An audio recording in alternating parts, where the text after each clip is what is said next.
The men adjusted their rifles, narrowing their formation, their breaths fogging the frozen air. Then the second voice came, this time a woman's. It drifted like smoke, curling around them from multiple directions. "Come closer. We need you." But the nearest village was over 20 kilometers away, and night patrols rarely saw civilians here. The region held a long history of disappearances, going back centuries, long before borders were drawn or wars reshaped the land. Locals believed the forests carried memories, or worse, that they echoed the last moments of those who had died within them.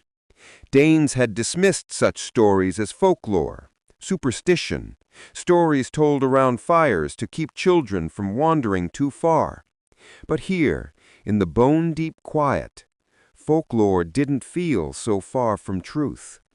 When the voices began calling the soldiers by name, everything changed. Kostov froze, weapon trembling, as the voice of his dead brother echoed from the trees, same tone, same cadence, the same farewell whispered before he died in a hospital 2 years prior.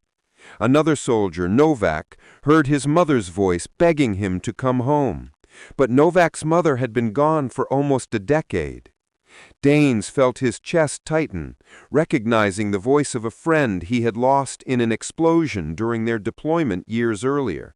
None of this made sense, yet there the voices were, weaving through the forest like threads of memory.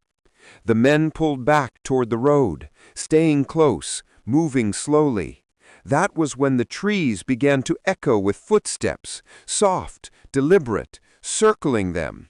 Shapes flickered between the branches, too swift to identify, too silent to be human. The soldiers didn't speak, didn't breathe, didn't look away from the shifting darkness ahead of them. The forest seemed to pulse with unseen life, as though the trees themselves were inhaling and exhaling around them. Danes ordered a tactical retreat, but every direction they turned, the voices followed.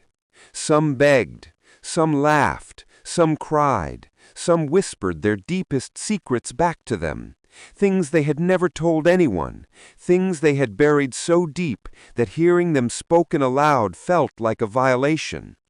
The forest felt alive, ancient, predatory.